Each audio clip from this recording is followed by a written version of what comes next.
The first thing to define is what they are trying to make.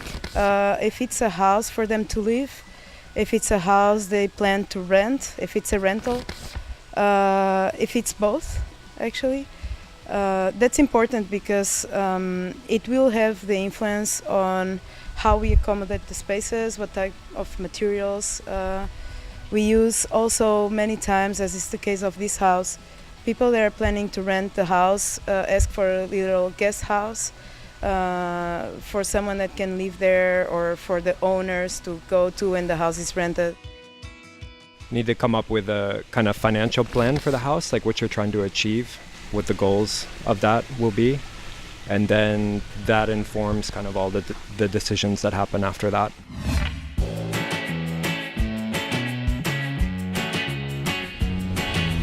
We like to divide the projects in 3 steps. The first is the design architectural project.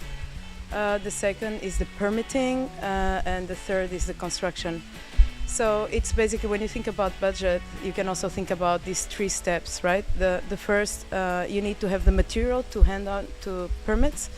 In order to make the permits, you need to deliver a set of drawings that are the architectural drawings, installations, structural, and details of how the foundations go. And for that, you need a professional to help you with that.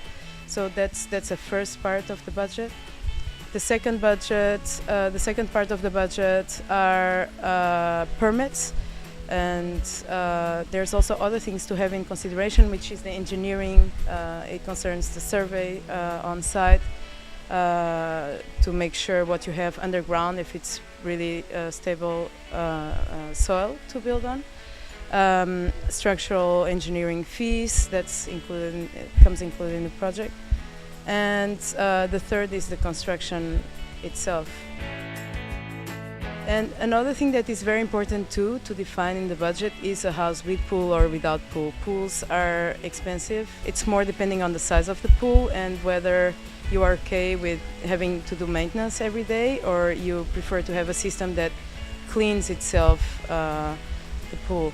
So those are things to take in consideration when making a house. Yeah. And I mean, another component is the interiors and the furnishings and this kind of thing. And that really depends per client if they want us to do the interiors as well.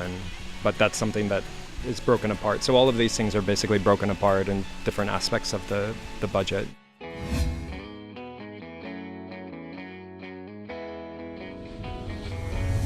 We try to anticipate how much we're gonna need, and so we ask for we can set up a monthly payment with the client, or we can set it up per phase. You know, next phase is we're gonna start the foundations, make the structural build-up of the house, or we're gonna start doing the installations, or we're gonna start, like we can set it up per phases. And the way we work is every month we issue an expense report to the client, so he knows where exactly what was bought, where the money was spent, basically. Further elaboration on the cash flow point. That can be something that can really speed up or slow down a project, because if cash flow is not available, then it can really affect the progress of a project. So.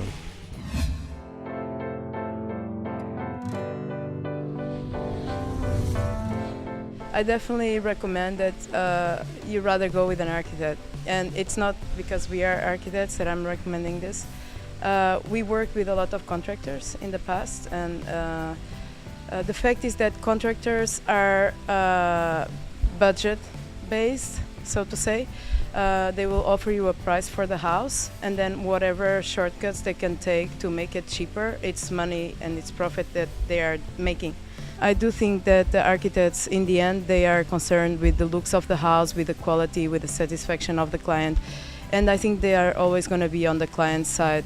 A lot of people maybe think that an architect is going to end up costing them more money, but at the end of the day, there's ways that the architect can work to save the client's money, in fact, and you end up with something that's much more valuable at the end,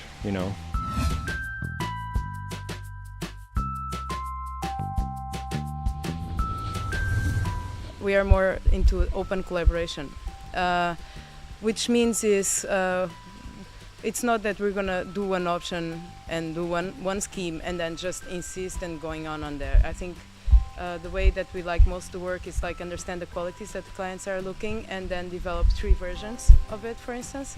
And then it's not gonna ever be one version. It's gonna be, oh, I like this in this, I like that in that, and I like that in that, and then we match together and again. And we continuously continue this process of depuration to clean down and narrow down the options until getting to a thing that the client is really happy with. No, you know, it also depends on the budget that the client has, on how much he wants certain things, and how open the client is as well.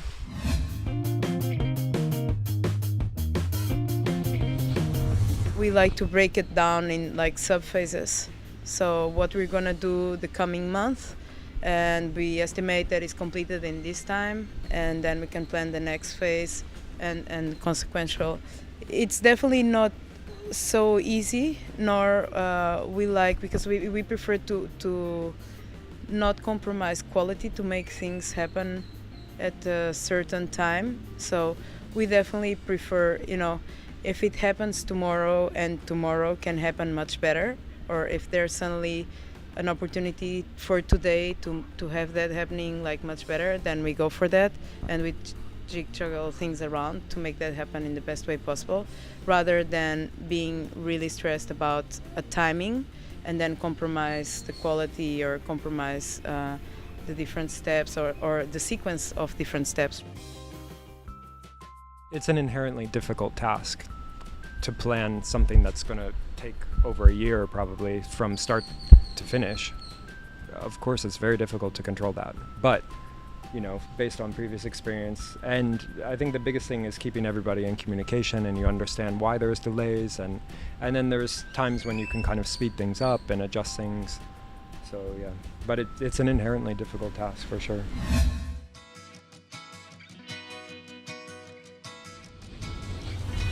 Yeah, it's basically 2 permits you need. It's a permit to clean the site. It's called licencia de talla. It's a permit that allows you to go in the land and clean the land, chop the trees that you need to chop, and that is important because you can't go and do the sound surveys if you need to really make a cleanup. It's a very jungle lot. You can't go in to make the surveys before you have that license, right? And for logistics, the city actually likes to issue both together. So you do need, for the licencia de talla, you need to deliver the material that's already for the building permit as well. It's not a complicated process. Yeah, it takes about 1 month, and it's needed to pay a certain fee that depends about the project, the soil use, and the square footage.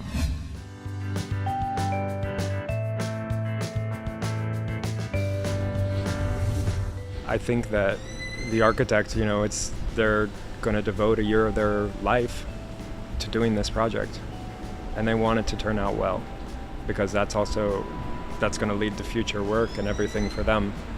And so that's like, I think in the beginning, like, a lot of clients don't trust architects, and I think they don't quite understand that we probably want the house to turn out even nicer than they do, you know, and we spend an incredible amount of time and energy making sure that happens. I mean, we really work a lot of hours. I think every architect that I know works a lot of hours to make that happen. Really, an architect is your best friend and guiding you through this. That is something that I think it's important for the clients, and it's recommendable that they pick someone that, you know, they can visualize, to make sure that they can visualize the product and be happy with it before. You have to have a certain faith and a certain trust, right? Because invariably, wherever you're coming from or which country you grew up in, you'll have a different culture, and if you buy in a different country, you know, the setting is going to be another, and people are going to work in a different way. I think above all, important is to have a good communication to whoever you're doing the project with, being an architect or a builder, and just really dialogue why things are happening or not happening and what's gonna happen, what can expect or not. And enjoy the process. I mean, it's nice. In the end, it's a creative process, so it should be enjoyable.